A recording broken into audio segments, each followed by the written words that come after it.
Get your anime Godzilla figures at Big Bad Toy Store at the link in the description down below. Pokemon, Kaiju, Dragon Ball, and more. It's Steven's Toy Reviews. Hello there, collectors. It is Steven here with another anime Godzilla review for you, and this time we're going to be taking a look at the movie monster series Godzilla Earth Heat Ray Radiation version, or simply put, the Spitfire Godzilla Earth. So this one is going to be very similar to the previously released movie monster series Godzilla 2017, except it's going to have more details in line with the Godzilla Earth that we see at 300 meters tall, and it's going to have the Spitfire effect to it. Now, is this variant going to be worth picking up? We're probably going to have an SH Monster Arts release soon, and plenty of people already have the original. So let's take a look to see whether or not it's worth adding into your collection.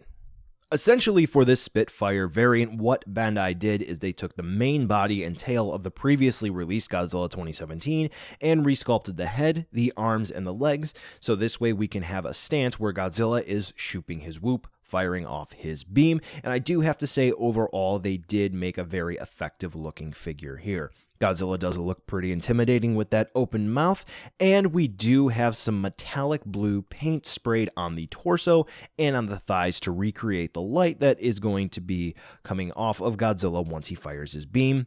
Plus, the most attractive thing about this figure is going to be those dorsal plates. One thing that I think is kind of a bit of a drawback is going to be all of the translucent plastic used for the main body, not just the dorsal plates, which you're gonna kind of say that's how they got the effect, but the dorsal plates are actually a separate piece of vinyl. Anyway, those are just qualms that I have, but taking a closer look here, Bandai did this figure and overall design of Godzilla Earth justice, especially when we look at the head, where the most notable difference is we do see that the development of the beard is here, which is actually not on the previous movie monster series Godzilla, which you're going to be seeing in a little bit. Continuing on for the rest of the figure, we do see the little arms that are all curled up close to him, like he's firing off his beam, and they actually do remind me of T-Rex arms, but we do have nice metallic blue paint that's going to be darker, that is going to be found on the nails, which looks nice, and then we also do see the metallic blue spray on the main body. I do have to say that overall this looks very nice, and it really helps to bring out some of the details of the sculpt. So this way, if you didn't think it was sculpted well the first time around, you can really see it here. Something else to keep in mind, that very much so like the original release, this is going to have glitter in the vinyl. If you decide to buy this and take it apart, you're going to actually see on the inside much more glitter than you will see on the outside here. Continuing on down for the figure, Godzilla's legs are sort of hunched backwards, almost as if he's bracing himself to fire off that beam. So overall, I do think for the stance, for the gait of this Godzilla, they really were able to nail that down, and considering that the Shin releases that were supposed to be him firing off his beam didn't have this attention to detail, I have to say, big thumbs up to Bandai. Now, my most favorite part of this figure, the glowing dorsal plates.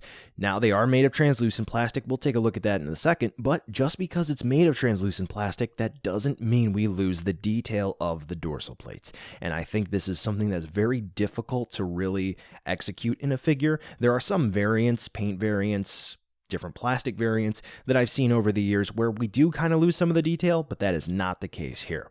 And like I said, this is made of translucent plastic, and I do have different lights, so we can have a whole bunch of fun with this plastic. So as you can clearly see here, if you've got some blue or even white lights, stick them inside this figure and have yourself one fun time.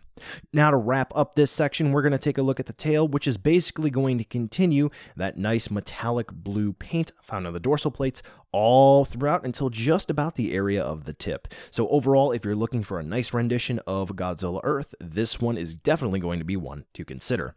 Now, when it comes to articulation, we're just going to have basic swivels at the shoulders, we're going to have swivels at the hips, and though we do have a swivel at the tail, keep in mind, as I'm going to show you here, that it's more so an oval than it is going to be a circle. So as you're spinning it around, do keep in mind you may stress the plastic, and you don't want to do that. Now, as you saw on the 360 spin view of the figure, this does come with a tag attached.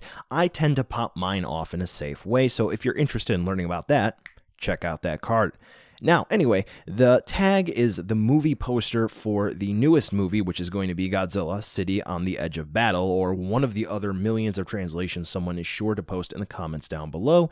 And when we open it up on the inside, we just have some legal information, probably some information about Godzilla, which is going to continue on to the back. So if you're a tag collector, I do have to think that it is a pretty neat thing to have the actual poster for the movie, or at least the teaser poster we saw when Planet of Monsters or Monster Planet, whatever you're going to call it, originally came out.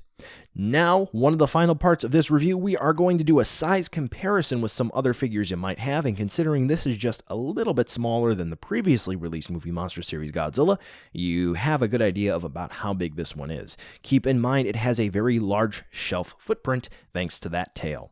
Now, to finish up the review, here is a nice side-by-side comparison with the original Godzilla 2017. And as you can see, some of the details are changed on this figure. Like I said, one of the most prominent ones being that we do have a clearly defined beard here after Godzilla grows in size after the time skip. We do also have a change in stance for Godzilla, pretty much everything that you would expect. So overall, this is definitely going to be a different figure with brand new sculpted parts. So, buy now, skip, or wait for a deal. Overall, I think this Godzilla figure will appeal to fans who like the design and who really do like the color variants. Personally, I'm impressed with this one because when I was looking at it online, I thought this was going to be, well, not too stellar, but having it in hand, I'm having a whole bunch of fun with the different lighting effects, and I really gotta say I do appreciate the effort here. If you're a fan of the anime Godzilla design, then this is definitely one to consider picking up. If you're on a budget, or if you're thinking about maybe getting a Spitfire Monster Arts at some point when it gets released, we all know that it's going to happen, even with the recently announced Godzilla Earth Monster Arts, which, minimal differences. I think this is one that's going to hold you over for a little while anyway, but even in its own right, it's pretty awesome. The one thing that I wish is that this would just come with a beam, which vinyls pretty much never come with accessories, so yeah, that's about what you expected. Overall, I think it's worth the purchase. Well, folks, that's the end of this review. Thanks for watching, and be sure to follow me on social media to catch more behind-the-scenes shenanigans and updates. The end card should be popping up now with more hand-selected STR goodness for you to watch, so check out some of those videos. Be sure to check the description, too, to see where you can buy this figure or others like it, and some cool links, like the credits for this video, and other ways you can help out the channel. Thanks again for watching, and I'll catch ya in the next